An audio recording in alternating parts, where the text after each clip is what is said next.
اشرف الانبیاء والمرسلین الذي سيدنا ومولانا وشفيع ذنوبنا وحبيب قلوبنا ابي القاسم محمد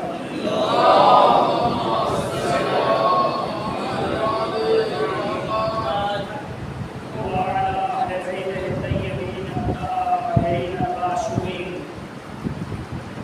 الذين قال الله تبارك وتعالى في شانهم إنما يريد الله ليذهب عنكم الرجس أهل البيت ويطهركم تطهيرا.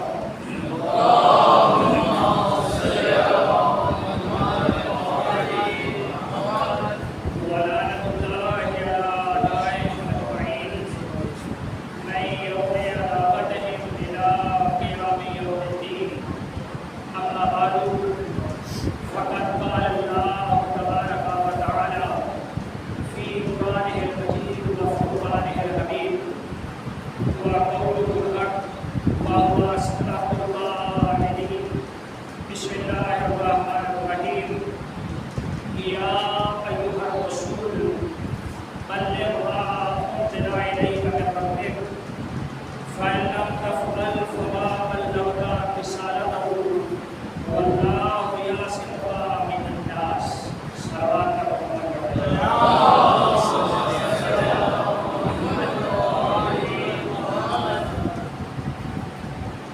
سب سے پہلے آج کا دن جو کہ بڑا عظیم دن ہے،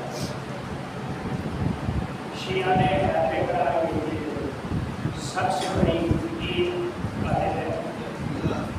آپ سب مومنین کو اور بالخصوص امام زمانہ علیہ السلام کی بارگاہ میں نبی تقریب میں شامل ہوں۔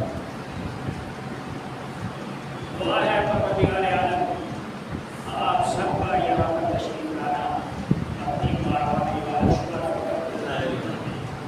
آپ سب حاضرین غائبین مومنین کی حاجات شرعیہ اپنی مالک کی بارگاہ میں قبول فرمائے۔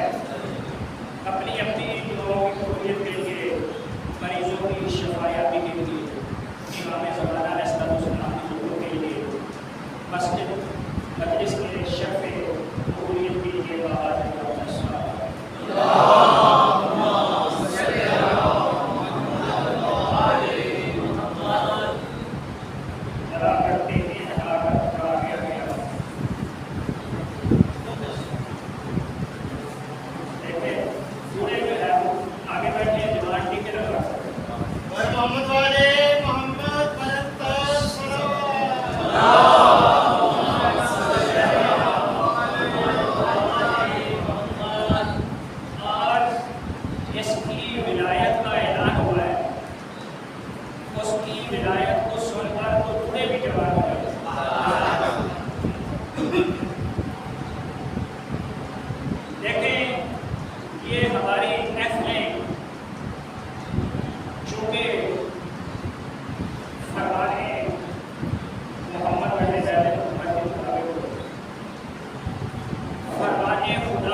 عبادت کی نیت سے آیا کریں،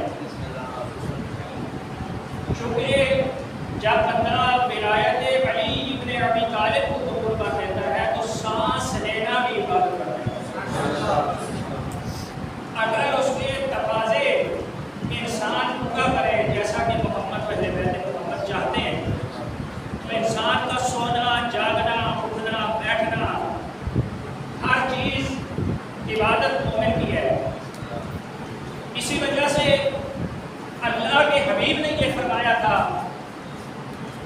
وَمَن مَاتَ عَلَىٰ حُبِّ آلِ مُحَمَّدٍ مَاتَ شَهِيدًا، کہ آل محمد کی محبت کو جو اپنا لے گا اور ان کے تقاضوں کو پورا کر لے گا وہ بستر پر بھی مر جائے گا تو شہید رہے گا، اس میں کسی قسم کا شک نہیں ہے۔ اور ہماری دیکھیں جتنی بھی عبادتیں اللہ نے جتنی عبادتیں رکھی ہیں کا ٹائم مقرر ہے، ہر عبادت کا دن مقرر ہے، ہر عبادت کا زمان اور مکان مقرر ہے۔ ایسا نہیں ہو سکتا کہ کوئی بندہ کہے کہ میں صبح کی نماز فجر 4 رکعت پڑھوں گا، فجر کو آپ 2 پڑھیں گے 4 نہیں پڑھ سکتے، ظہر کو 4 پڑھیں گے 2 نہیں پڑھ سکتے، فجر کے وقت ظہر نہیں پڑھ سکتے، ظہر کے وقت فجر نہیں پڑھ سکتے۔ اسی طرح رمضان میں حج نہیں کر سکتے، ذی الحج میں آپ رمضان نہیں بنا سکتے، ایسا ہے یا نہیں ہے؟ جتنی بھی عبادتیں ہیں اللہ نے ان کے دن بھی مقرر کر دیے، خود کو آپ جمعہ نہیں پڑھ سکتے، دن جمعے کا معین ہے، مکان جو ہے وہ حج آپ کعبہ کے علاوہ دنیا کے اور کسی حصے پر نہیں کر سکتے۔ یعنی اللہ نے جتنی بھی عبادتیں رکھی، جتنی بھی عبادتیں رکھی ان کا ٹائم بھی معین کر دیا، ان کا وقت بھی معین کیا، ان کا زمانہ بھی معین کیا، اس کا دن بھی معین کر دیا۔ فقط ایک عبادت ذکر علی ہے۔ اس کائنات کے اندر اٹھو تو علی کہو، بیٹھو تو علی کہو، آنکھ کھلے تو علی کہو، ٹھوکر لگ کے گرنے لگو تب علی کہو، اور جب علی علی کرتے مومنوں کے کلیجے میں ٹھنڈ پڑتی ہوئی دیکھو تو پھر علی کہو، اگر منافقوں کے چہروں پہ لعنت برستی ہوئی دیکھو تو پھر علی۔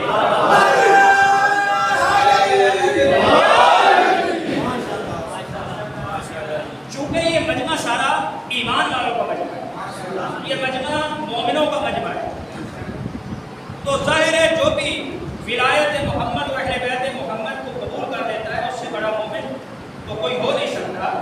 تو ذکر محمد و اہل بیت محمد سن کے مومن شاد ہو جاتا ہے، مومن کا دل باغ باغ ہو جاتا ہے۔ اس نے یہ بات میری نہیں ہے، یہ بات اس کی ہے کہ جو 12 میں سے اگرچہ علی سے لے کے مہدی تک سب صادق ہیں، مگر 12 میں سے جو صادق ہے یہ اس کا فرمان ہے کہ وہ صادق آل محمد ارشاد فرماتا ہے اِنَّا شِيَّتِنَا خُلِقُوا مِنْ فَاضِلِ طِينَتِنَا۔ اور امام نے بہت سارے لوگ پوچھتے ہیں کہ یہ کیا وجہ ہے کہ یہ شیعوں کا پتہ نہیں چلتا کہ ابھی جشن منا رہے ہوتے ہیں کہ تھوڑی دیر بعد یہ رونے لگتے ہیں۔ امام نے فرمایا اِنَّا شِيَّتِنَا مِنْ فَاضِلِ طِينَتِنَا۔ جب یہ ترجمہ انشاءاللہ میں کروں گا تو آپ کے دلوں میں ٹھنڈ پڑے گی۔ امام فرماتے ہیں کہ اللہ نے ہمارے شیعوں کو ہماری بچی ہوئی فاضل طینت سے خلق کیا، اور فرمایا اوجنوا بماء ولایتنا، ان کی طینت کو ہماری ولایت کے پانی سے گوندا گیا ہے۔ اور امام نے فرمایا یفرحون بفرحنا ویحزنون بحزننا، یہ اس لیے تھوڑی دیر بعد غم مناتے ہیں اور پتہ چلتا ہے کہ یہ جشن بھی مناتے ہیں۔ امام فرماتے ہیں جب ہم خوش ہوتے ہیں تو یہ بھی خوش ہو جاتے ہیں، جب ہم غمگین ہوتے ہیں تو یہ بھی غمگین ہو جاتے ہیں۔ بنے محمد و اہل بیت محمد کی حفاظت کی وجہ سے۔ اور آپ یہ دیکھیں کہ غم اور خوشی یہ دو ایسی چیزیں ہیں، سخت غم اور زیادہ خوشی انسان کو گمراہ کر دیتا ہے۔ بہت سارے آپ نے لوگ دیکھے ہوں گے کہ جوان بیٹا مر گیا اللہ پہ شکوے کرنے لگتے ہیں، ہاں بھائی آپ کتنے ایسے لوگ ہیں کہ جب غربت آتی ہے تو شکوے شروع کر دیتے ہیں۔ بہت سختی غمی انسان کو گمراہ کر دیتی ہے، اور بہت زیادہ خوشی بھی انسان کو مغرور اور جو ہے وہ گمراہ کر دیتی ہے۔ واحد قوم شیعہ ہے، اگر واقعاً شیعہ ہو اور محب اہل بیت ہو تو یہ کبھی بھی گمراہ نہیں ہو سکتا. کیوں؟ چونکہ جب ہمیں خوشی ہوتی ہے تو ہم غرور نہیں کرتے بلکہ جشن محمد و اہل بیت محمد بنا لیتے ہیں. اور جب کوئی ہمیں غمی ملتی ہے تو ہم اللہ پہ شکوے نہیں کرتے بلکہ فرش عذاب بچھا لیتے ہیں. اس لیے یہ قوم گمراہ جو ہے وہ نہیں ہو سکتی. اور یہ دیکھیں ہر صانع اپنی صنعت کی حفاظت کرنا چاہتا ہے. ہر خالق اپنی مخلوق کی حفاظت کرنا چاہتا ہے. ہر کلاکار اپنی کلا کی حفاظت چاہتا ہے. ہر آرٹسٹ اپنی آرٹ کی حفاظت چاہتا ہے. تو کرتا کیا ہے؟ یا اس کی حفاظت خود کرتا ہے یا کسی ایسے کو محافظ بناتا ہے جس پر اسے پورا اعتماد ہو. اور اللہ نے یہ فرمایا اِنَّا نَحْنُ نَزَّلْنَا ذِكْرَ وَإِنَّا لَهُ لَحَافِظُونَ. ہم نے ہی اس ذکر کو نازل کیا ہے اور ہم ہی اس کی حفاظت کرنے والے. میں نے کہا ہے پروردگار تورات کو بھی تو تو نے نازل کیا, انجیل کو بھی تو نے نازل کیا, زبور کو بھی تو نے نازل کیا تھا. ان کی حفاظت کا ذمہ کیوں نہیں لیا؟ ان کتابوں میں تحریف ہو گئی, ان کتابوں میں نقص آ گیا, تیری نازل کردہ ان کتابوں کے اندر کمی آ گئی, اس کمی کو روکنے کا بندوبست کیوں نہیں کیا؟ تو اللہ نے کہا کہ تورات میں قرآن نہیں ہے, قرآن میں تورات ہے. آپ کو انجیل میں قرآن نہیں ملے گا مگر قرآن میں انجیل مل جائے گی. یہی وجہ ہے کہ اللہ نے کہا کہ ہم نے قرآن کی حفاظت کا ذمہ لیا. قرآن محفوظ ہے تو سمجھو انجیل بھی محفوظ ہے, قرآن محفوظ ہے تو سمجھو تورات بھی محفوظ ہے, قرآن محفوظ ہے تو سمجھو زبور بھی محفوظ ہے. اللہ اس کی حفاظت کرتا ہے تو سب کی حفاظت کرے. چونکہ قرآن کے اندر جو ہے وہ تورات بھی دکھتی ہے, قرآن کے اندر جو ہے وہ زبور بھی دکھتی ہے, قرآن کے اندر جو ہے وہ انجیل بھی دکھتی ہے. قرآن ہوتے ہی وہ ہے جن کے اندر سب دکھتا ہے. قرآن کے اندر تورات بھی دکھتی ہے, قرآن کے اندر زبور بھی دکھتی ہے, قرآن کے اندر انجیل بھی دکھتی ہے, قرآن کے اندر آدم بھی دکھتا ہے, قرآن کے اندر نوح بھی دکھتا ہے, قرآن کے اندر موسیٰ بھی نظر آتا ہے, قرآن کے اندر عیسیٰ بھی نظر آتا ہے, قرآن کے اندر محمد مصطفیٰ بھی نظر آتا ہے. یہی وجہ ہے کہ حبیب خدا نے یہ فرمایا تھا من اراد ان ينظر الى آدم فی علمہ, جو یہ چاہتا ہے کہ میں آدم کو اس کے علم میں دیکھوں, وابراہیم فی خلتہ, اور ابراہیم کو اس کی خلت میں دیکھوں, اور میں یوسف کو اس کے حسن و جمال میں دیکھوں, اور میں موسیٰ کو اس کی ہیبت میں دیکھوں, اور میں عیسیٰ کو فی زہدہ ہی اس کے زہد میں دیکھوں. اسے در در بھٹکنے کی ضرورت نہیں ہے, وہ علی کے چہرے کو دیکھ لے ہر چیز نظر آ جائے گا.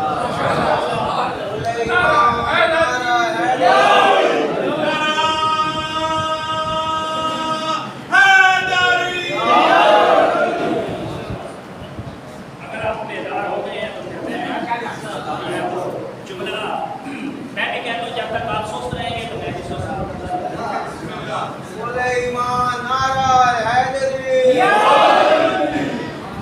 دیکھیں کہ رسول اللہ نے یہ نہیں فرمایا کہ جس نے آدم کے علم کو دیکھنا ہو وہ علی کے علم کو دیکھ لے.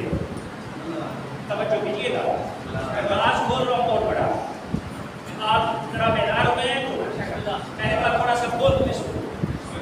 حضور نے یہ نہیں فرمایا کہ جس نے آدم کے علم کو دیکھنا ہو وہ علی کے علم کو دیکھ لے. حضور نے یہ نہیں فرمایا کہ جس نے موسیٰ کی ہیبت اور شجاعت کو دیکھنا ہو وہ علی کی ہیبت اور شجاعت کو دیکھ لے. اللہ کے رسول نے یہ نہیں فرمایا کہ جس نے ابراہیم کی خلت کو دیکھنا ہو وہ علی کی خلت کو دیکھے. نہ, مصطفیٰ نے یہ نہیں فرمایا کہ جس نے عیسیٰ کے زہد کو دیکھنا ہو وہ علی کے زہد و تقویٰ کو دیکھ لینا، بلکہ فرمایا یہ تمام نبیوں کے علم، زہد، تقویٰ کو جس نے دیکھنا ہو وہ علی کے چہرے کو دیکھ لے۔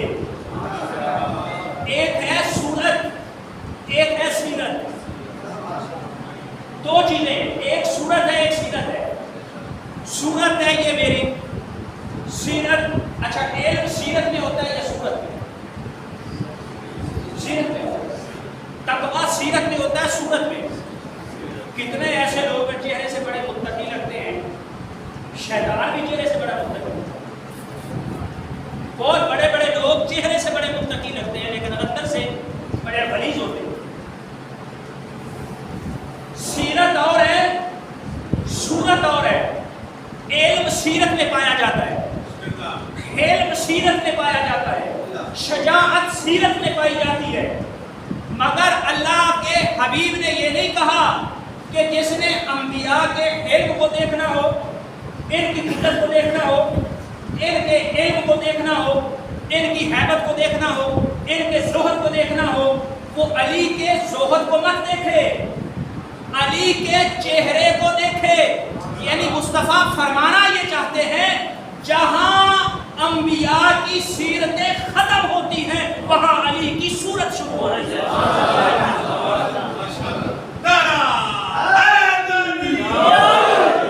جس کی صورت میں نبیوں کی سیرت سمائی ہوئی ہے اس کی اپنی سیرت کیسی ہوگی؟ اس علی کی اپنی سیرت کیسی ہوگی؟ اس کا علم، اپنا علم کیسا ہوگا؟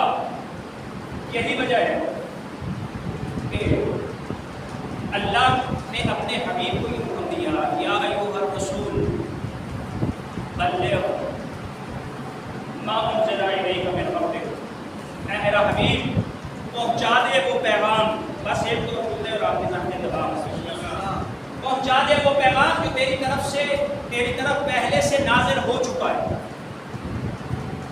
تیری طرف پہلے سے ہو چکا ہے۔ بلغ صیغہ امر ہے، اور جس کا جو وجوب کے اوپر دلالت کرتا ہے، یعنی نبیوں کے سلطان کے اوپر یہ پیغام پہنچانا واجب ہے۔ جس کا پہنچانا واجب ہے وہ ولایت خود کیا ہوگی؟ جس کا پہنچانا نبیوں کے سلطان پر واجب ہے۔ بہت سارے لوگ اس کے اندر بحث کرتے ہیں ولایت یعنی واجب ہے، مستحب ہے، حرام ہے، مکروہ ہے، کیا ہے؟ شریعت کے 5 ہی تو بنیادی طور پر احکام ہے نا، یا کوئی چیز واجب ہوگی یا حرام ہوگی یا مستحب ہوگی یا مکروہ ہوگی یا مباح ہوگی۔ ولایت یہی کیا ہے؟ واجب ہے، حرام ہے، مستحب ہے، مکروہ ہے، مباح ہے۔ میں کہا کرتا ہوں کہ ولایت علی نہ واجب ہے، نہ حرام ہے، نہ مکروہ ہے، نہ مستحب ہے، بلکہ ولایت علی اجر رسالت کا نام ہے۔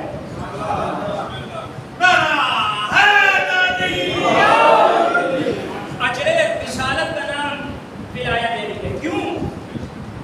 چونکہ خود فرمان مصطفیٰ ہے کہ جب کوئی مزدور مزدوری کرے تو اس کا اجر اسے پسینہ خشک ہونے سے پہلے دے دے۔ خدا کی قسم مصطفیٰ نے نماز کے احکام پہنچائے ہیں مگر مسجد کے اندر، روزہ پہنچایا ہے مسجد کے اندر، حج کے احکام پہنچائے مسجد کے اندر، جتنے احکام شریعت کے پہنچائے مسجد کے اندر، مصطفیٰ کو کبھی پسینہ نہیں آیا۔ واحد غدیر کا مقام ہے جہاں 4 گھنٹے کا وہ بیش مصطفیٰ کھڑا رہا، سر سے لے کے پاؤں تک پسینہ آیا، اسی اجر کا نام ہے ولایت علی۔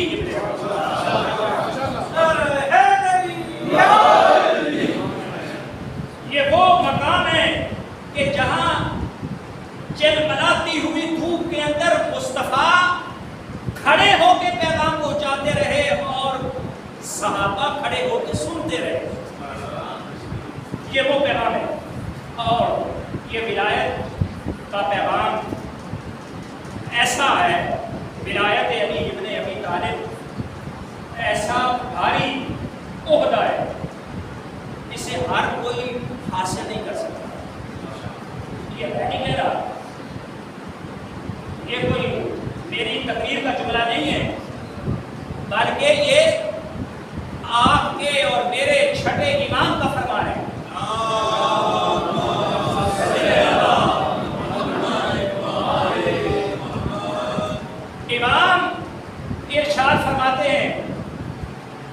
ولایت علی کو کوئی قبول نہیں کر سکتا مگر نبی مرسل او ملک مقرب او مومن ممتحن القلب.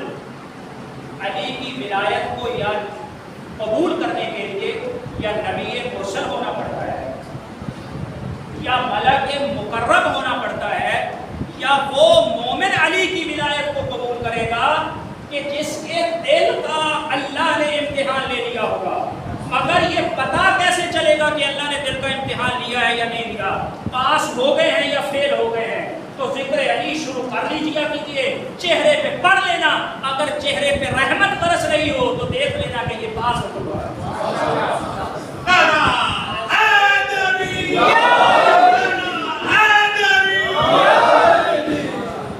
ورنہ بڑے بڑے فیل ہو گئے، یہاں پر بڑے بڑے فیل ہو گئے.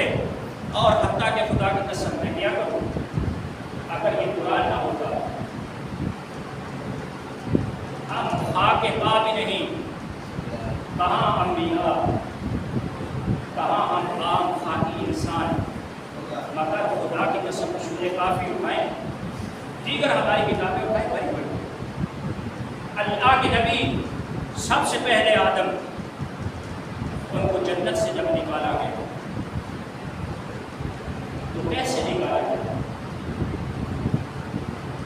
شیخ الصدوق نے توحید کے اندر، اسی طرح علوم الہدیٰ کے اندر امام رضا علیہ السلام سے، اسی طرح دیگر ائمہ سے احادیث ہیں کہ جیسے ہی حضرت آدم کے ذہن میں یہ آیا خیال کہ میں بھی ان انوار جیسا، یہ جیسے ہی سوچا، امام فرماتے ہیں یہ ذہن میں حسد ابھرا. اس مقام کو دیکھ کے انوار خمسہ کے اللہ نے فوراً جنت سے نکال دیا. صرف نکالا نہیں بلکہ قرآن سورہ اعراف پڑھے، اللہ نے جنت کا لباس بھی اتروا لیا. خدا کی قسم علی کی ولایت بڑی باریک بینی سے اس سے گزرا کیجیے. ایسا نہ ہو کہ روز حشر اللہ میدان حشر سے ننگا کر کے نکال دے.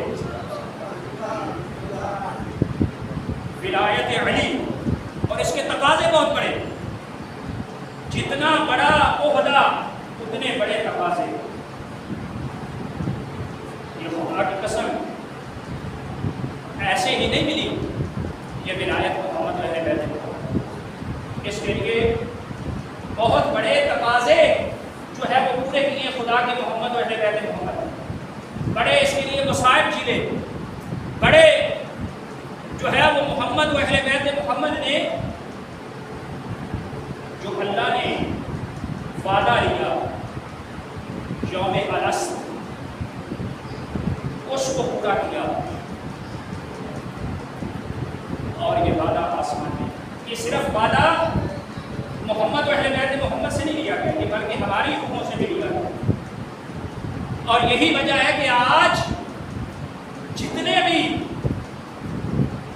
محمد اہل بیت محمد کی ولایت کو قبول کریں گے وہ وہی کریں گے جنہوں نے وہاں پر لبیک کہا تھا. اس کے علاوہ آپ جتنے مرضی پاپڑ بیلتے رہے، جو مرضی آپ کرتے رہے، جنہوں نے وہاں پر لبیک نہیں کہا وہ کبھی بھی لبیک نہیں کہیں گے.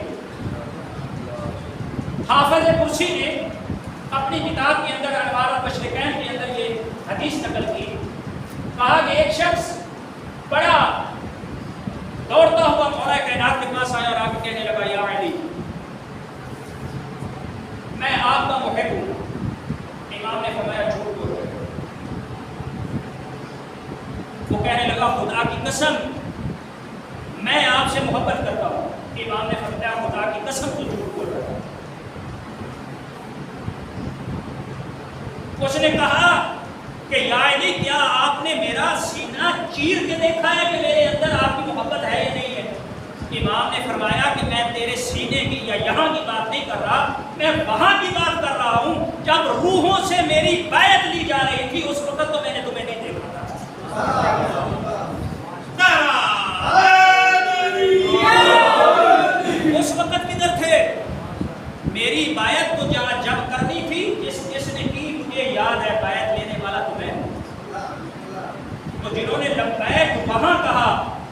یہاں پر بھی وہی لبیک ہے، اس کے علاوہ کوئی بھی جو ہے وہ لبیک نہیں کہہ سکتا۔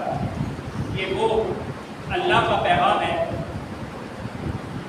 کہ جس کے بارے میں اللہ نے یہ کہا، اے میرا حبیب یہ پیغام پہنچاتے ہوئے ڈرنا مت، یہ پیغام پہنچاتے ہوئے اے میرے حبیب ڈرنا مت۔ یعنی اس کا مطلب ہے کہ یہ ولایت یعنی وہ پیغام ہے کہ نبیوں کا سلطان بھی پیغام پہنچائے تو ڈر ہے، خوف ہے، خطرہ ہے۔ ہم تو آج مسکین سے بندے ہیں، نبیوں کا سلطان، آخری نبی، سید الرسل، واللہ یعصمک من الناس، اللہ کہتا ہے میرا حبیب پہنچا دے پیغام، میں تیری حفاظت کروں گا، حفاظت میں کروں گا۔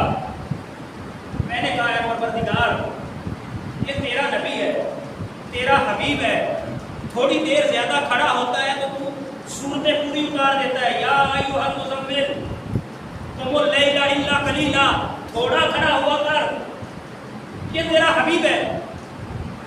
اے پروردگار یہی تیرا حبیب تھا، طائف کا مقام تھا، اس کو پتھر لگے، اس وقت کیوں نہیں کہا میں تیری حفاظت کروں؟ اے میرا حبیب، اے پروردگار تیرا حبیب لا الہ الا اللہ سے لے کے علی ولی اللہ تک جتنے پیغام پہنچائے، تمام پیغام پہنچانے تک تو نے کبھی نہیں کہا کہ میرا حبیب پیغام پہنچا میں تیری حفاظت کروں گا۔ کہا ہو لا الہ الا اللہ، لا الہ الا اللہ کہنا آسان تھا؟ مشرکین مکہ کے اندر لا الہ الا اللہ کہنا آسان کام نہیں تھا۔ ابو جہلوں میں کھڑے ہو کے لا الہ الا اللہ آسان نہیں تھا، وہاں تو نے حفاظت کا ذمہ نہیں لیا۔ اس کے بعد نماز پہنچائی، حفاظت کا ذمہ نہیں لیا، حج پہنچایا، حفاظت کا ذمہ نہیں لیا۔ یہاں علی ولی اللہ پر کیوں؟ تو اللہ نے پلٹ کے جواب دیا، چونکہ پہلے لا الہ سے لے کے علی کی ولایت تک میں نے علی کو مصطفیٰ کا محافظ بنا کے بھیجا تھا۔ آج چونکہ خود علی کی بات ہے اس لیے میں علی کی طرف سے خود اللہ محافظ بن گیا۔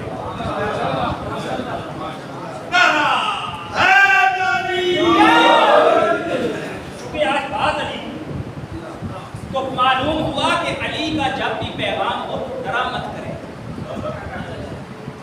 علی کا پیغام پہنچانے کے لیے ڈرا مت کرے، اللہ محافظ ہے، اللہ ڈھال بن کے درمیان میں کھڑا ہو جاتا ہے۔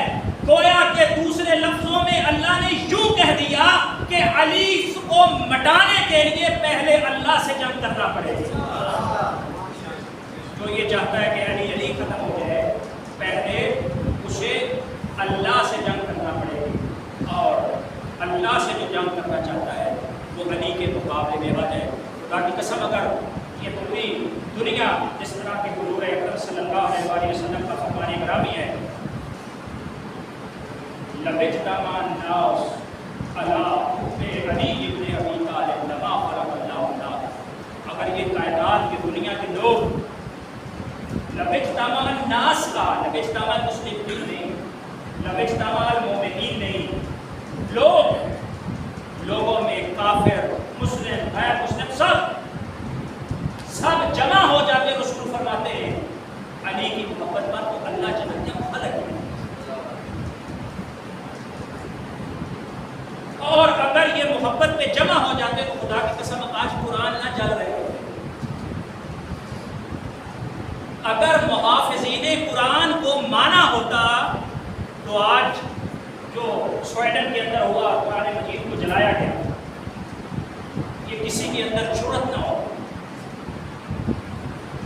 ہم اس کی مسلمان ہونے کے ناطے بھرپور مذمت کرتے ہیں، اور تمام مسلمان کنٹریز جتنی ہیں سب سے یہ تقاضا کرتے ہیں کہ پھر فور اس ملک کے ساتھ سفارتی تعلقات ختم کیے جائیں، اور وہ نام نہاد تنظیمیں کہ جو لبیک یا رسول اللہ اور لبیک یا اللہ کے نام پر جو ہے وہ جگہ جگہ پر دھرنے دیتے ہیں، وہ کدھر ہیں آج؟ وہ کیوں نظر نہیں آتے؟